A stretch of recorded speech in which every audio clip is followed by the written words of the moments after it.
Middle east में America के लिए हालात अब इतने बुरे हो गए हैं कि उसने कभी नहीं सोचा था कि एक इजराइल को बचाने के चक्कर में वो खुद की टांग काट लेगा। अमेरिकियों से पता नहीं क्या सोचकर डोनाल्ड ट्रंप को अपना सदर बनाया है, जिसके सदर बनने के बाद पूरी दुनिया में कहीं भी अमन, चैन और सुकून नहीं रह गया। जब से नेतन्याहू की झांसे में आकर डोनाल्ड ट्रंप ने ईरान पर हमले का फैसला किया, उसके बाद से अमेरिका ने अपनी किस्मत फोड़ ली।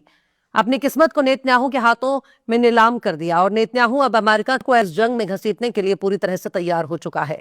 पर अमेरिका ने नेतन्याहू से अपना हाथ छुड़ाने पर दिमाग लगाया हुआ है। नेतन्याहू के चक्कर में अमेरिका को ऐसे ऐसे झटके लगे हैं जिसके बारे में उसने कभी सोचा नहीं था कि सुपर पावर होने के बाद उसे ऐसा दौर भी देखना पड़ सकता है।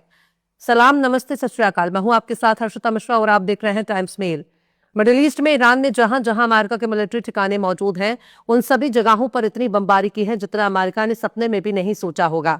ईरान के हमलों को देखकर नेतन्याहू ने अमेरिका से गुहार लगाई है, जबकि अमेरिका की हालत इतनी पतली हो चुकी है कि वो अपने दूतावास को बंद कर रहा है। सऊदी अरब में अपने दूतावास को बंद कराने के लिए मिडिल ईस्ट में मौजूद अपने सभी नागरिकों को अलर्ट जारी करके समझा रहा है कि जहां भी हो जान बचाकर छिपे रहो, वरना बाहर निकलने पर तुम मारे जा सकते हो। बाहर निकलने पर तुम्हारी मौत पक्की है, इसलिए जहां भी हो दुम दबाकर बैठे रहो। ज्यादा उछल कूद करने की जरूरत नहीं है। पर बात सिर्फ यहीं तक नहीं है। अमेरिका के विदेश मंत्री के हाथ पांव सबसे ज्यादा फूल रहे हैं, क्योंकि विदेश मंत्री बनने से पहले, ट्रंप की सरकार आने से पहले मार्को रूबियो ईरान के खिलाफ जहर उगलने के लिए बड़े बदनाम थे। आज ये हालत हो गए हैं कि मीडिया के सामने वो ईरान की ताकत को बयान कर रहे हैं, ईरान के बाजुओं के जोर को समझाने में लगे हुए हैं और ये वो बता रहे हैं कि हम ईरान से किस हद तक कमजोर हैं। एक तरफ डोनाल्ड ट्रंप अपनी इज्जत बचाने के लिए ईरान में अपनी फौज उतारने की धमकी दे रहे हैं, तो वहीं दूसरी तरफ ईरान अमेरिका को जोर शोर से बुला रहा है कि आओ और हमसे लड़ो, हम बताएंगे कि जंग किसे कहते हैं। जहां एक तरफ डोनाल्ड ट्रंप अमेरिका की इज्जत बचाने में लगे हुए हैं, लंबी लंबी डींगे हाँक रहे हैं, वहीं दूसरी तरफ मार्को रूबियो डोनाल्ड ट्रंप की तरह कुछ भी फेंकने से परहेज कर रहे हैं। मार्को रूबियो ईरान से इतना डर चुके हैं कि उनके बयानों में ईरान का डर साफ साफ नजर आ रहा है। मार्को रूबियो ने अमेरिकी ठिकानों पर ईरान की बॉम्बिंग होने पर बयान दिया है और जो कहा है वो आंख और कान खोलकर सबको सुनना चाहिए। मार्को रूबियो कह रहे हैं कि ईरान एक महीने में 100 बैलिस्टिक मिसाइलें बना सकता है, लेकिन अमेरिका एक महीने में 6 या 7 इंटरसेप्टर बनाता है। इसके अलावा ईरान के पास हजारों वन डे ड्रोन मौजूद है। मार्को रूबियो ने इतना कहकर अमेरिका की आन बान और शान पर खड़े खड़े पेशाब कर दिया है। इंटरसेप्टर उस मिसाइल को कहते हैं जो दुश्मन के मिसाइलों को रोकने के लिए एयर डिफेंस सिस्टम से दागी जाती है। ऐसे में मार्को रूबियो अमेरिका और ईरान के मिसाइलों की बराबरी करके अपने लोगों को समझा रहे हैं कि ईरान जैसे हाथी के सामने अमेरिका की हालत कुत्ते से भी बदतर है, क्योंकि मार्को रूबियो ईरान के खौफ को केवल यहीं तक कहकर शांत नहीं होते, बल्कि वो अपनी मजबूरी बताते हुए कहते हैं कि देखिए ईरान किस तरह से होटल और मॉल पर हमला कर रहा है। मार्को रूबियो कहते हैं कि ईरान एयरपोर्ट और हमारी एम्बेसी पर हमला कर रहा है और ये सब ईरान पर लगाई गई पाबंदियों के बावजूद कर रहा है। यानी ईरान धड़ल्ले से मिसाइल बना रहा है और उस पर लगाई गई पाबंदियों का ईरान की मिसाइलों पर कोई असर नहीं हो रहा। इस पर चाहे लाख पाबंदियां लगा दी जाएं, पर वो अपना मिसाइल बनाना नहीं छोड़ सकता और ये है उसकी सबसे बड़ी ताकत। मार्को रूबियो कहते हैं कि सोचिए किस तरह की ताकत ईरान ने हासिल कर ली है। वाकई यकीन ही नहीं हो रहा कि दुनिया के सबसे ताकतवर देश ने ईरान के सामने महज 3 दिन में ही सरेंडर कर दिया। मार्को रूबियो ने कैपिटॉल हिल पर प्रेस से बातचीत में ये सारी बातें कही हैं। वो कांग्रेस को ब्रीफिंग के दौरान आए और जो बातें कही वो अब नजीर बन चुका है, क्योंकि ईरान हर महीने 100 से ज्यादा बैलिस्टिक मिसाइल बना रहा है और ये बात खुद अमेरिका कबूल कर रहा है और वो अपनी मजबूरी में ये भी बता रहा है कि अमेरिका केवल 6 से 7 इंटरसेप्टर ही हर महीने बना पाता है। आपको बता दें कि इंटरसेप्टर अमेरिका के पैट्रियट और थार्ड मिसाइल के लिए इस्तेमाल होता है। मार्को रूबियो ने कैपिटल हिल पर मीडिया से बातचीत करते हुए कहा है कि ईरान का प्रोडक्शन रेट अमेरिका के डिफेंस सिस्टम से ज्यादा तेज है, यानी ईरान अमेरिका के डिफेंस सिस्टम से कहीं ज्यादा तेजी से अपने मिसाइल और हथियार बना लेता है। मार्को रूबियो ने कहा कि अगर 1 साल या 1.5 साल और इंतजार किया जाता तो ईरान इतनी मिसाइलें और ड्रोन बना लेता कि वो इम्यूनिटी लाइन को पार कर जाता, यानी कोई भी देश उसके खिलाफ हमला करने की हिम्मत नहीं करता, क्योंकि वो बहुत ज्यादा नुकसान पहुंचा सकता था। अमेरिका में जिस तरह से नेतन्याहू के खिलाफ गुस्सा बढ़ता जा रहा है, खासकर अमेरिकियों की नजर में जिस तरह से डोनाल्ड ट्रंप की चीख पुकार मची हुई है, उसी को संभालने के लिए मार्को रूबियो अपने जनता के बीच में बयान दे रहे थे। और ये समझाने की कोशिश कर रहे हैं कि अगर हमने ईरान पर हमला ना किया होता तो ईरान हमारे लिए कितना बड़ा खतरा था।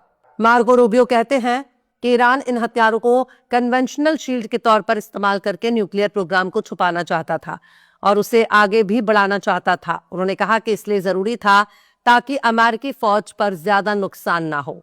मार्को रूबियो ने यह भी कहा है कि ईरान की बैलिस्टिक मिसाइल की पावर पूरी तरह से खत्म करना हमारा मकसद है ताकि वो दोबारा ना बन सके। मार्को रूबियो ने अपने कई मकसद गिनाए हैं और वो हजम नहीं हो रहे हैं। ऐसा लग रहा है जैसे वो अपनी नाकामी के लिए कोई बहाना तलाश रहे हैं। मार्को रूबियो का कहना है कि ईरान की नेवी को तबाह करना हमारा मकसद है। न्यूक्लियर हथियार बनाने से ईरान को रोकना है और मिडिल ईस्ट मौजूद अस्करी ग्रुप को ईरान का सपोर्ट बंद करवाना है। लंबी लंबी डीके हाँकते हुए मार्को रूबियो ने ईरान को सख्त चेतावनी दी है और कहा है कि अगला स्टेप इससे भी ज्यादा सख्त होगा। अमेरिकी फौज का ईरान पर सबसे खतरनाक हमला अभी बाकी है।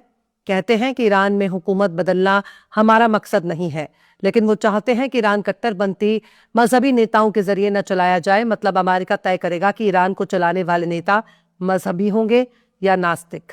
अमेरिका तय करेगा कि ईरान की हुकूमत का निजाम कैसा होना चाहिए। अब अमेरिका वालों को सोचना होगा कि उन्होंने अपने यहां कौन सी हुकूमत बना रखी है। उन्होंने अपने यहां एक ऐसी हुकूमत बना रखी है जिसने छोटे छोटे मासूम बच्चियों का रेप किया, उनका कत्ल किया, उनकी लाश को नमक मिर्च में लपेट कर खाया, यहां तक कि छोटे छोटे बच्चों के खून को निगलने जैसा सबसे घटिया काम किया। एप्स्टीन फाइल से इतना तो खुलासा हो गया है, एप्स्टीन से ताल्लुक रखने वाले लोगों का एक मकसद बिल्कुल साफ था।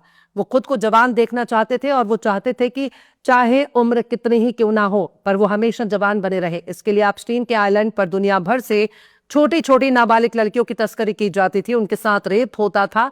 इन बच्चों के सर में छेद करके उस खून को पीने वाले ये दरिंदे आज दुनिया भर के बहुत बड़े राजनेता बने बैठे हैं। छोटी छोटी बच्चियों का रेप करके उन्हें प्रेग्नेंट करने वाले और फिर पेट में पलने वाले बच्चों की लाश को निकालकर खाने वाले हैवान आज इंसानियत के बहुत बड़े रक्षक बन बैठे हैं। इनके मुंह से इंसानियत, मानवाधिकार और सच्चाई जैसे शब्द गाली लगने लगे हैं और ये एप्स्टीन के मजहब पर कोई सवाल नहीं करते। ईरान के जिस किसी को कत्ल करके इतनी शान से अपनी तारीफ कर रहे हैं, उन्हें मालूम नहीं है कि वो लोग इनकी तरह बद किरदार नहीं है। वरना जेफरी एप्स्टीन कौन सी कौम का है, उसकी जात बिरादरी क्या है, उसका मजहब क्या है, उसके ख्यालात क्या है, उस बारे में भी जरूर गौर करना चाहिए। एप्स्टीन की जगह पर कोई मुसलमान होता तो अब तक सीधे इस्लाम को ही बदनाम किया जा रहा होता। पर मजाल है कि दुनिया का कोई भी शख्स जेफरी एप्स्टीन के यहूदी मजहब के बारे में एक शब्द कह सके। ईरान ने इतना तो समझा दिया है कि वो ना तो अभी रुकने वाला है और ना खामोश बैठने वाला है। वो अपने लीडर का बदला किसी लीडर के जान से लेकर के ही पूरा करेगा। नेतन्याहू, मार्को रूबियो हो या ट्रंप, तो सिर्फ एक बानगी है। आगे आगे देखिए होता है क्या। फिलहाल इस खबर में बस इतना ही। यह एपिसोड आपको कैसा लगा कमेंट बॉक्स में जरूर से बताइए। पसंद आए तो लाइक करें, शेयर करें और बेबाक, निष्पक्ष, स्वतंत्र पत्रकारिता को सपोर्ट करने के लिए हमारे चैनल टाइम्स मेल को जरूर से सब्सक्राइब करें और बेल आइकन की घंटी वाली बटन आप जरूर से दबा दें ताकि आपको हमारे आने वाले नए वीडियो की नोटिफिकेशन फौरन ही मिल जाए। फिर मिलता है किसी और वीडियो में एक नई खबर के साथ। हर्षिता मिश्रा को दीजिए इजाजत। जय हिंद। तो देख लिया आपने हमारे इस वीडियो को। हमें उम्मीद है कि आपने हमारे वीडियो को लाइक किया होगा और दूसरों को भी शेयर किया होगा। अगर अभी तक आपने हमारे चैनल टाइम्स मेल को सब्सक्राइब नहीं किया है तो जल्दी से सब्सक्राइब कर दें और बेल आइकन भी प्रेस कर दें।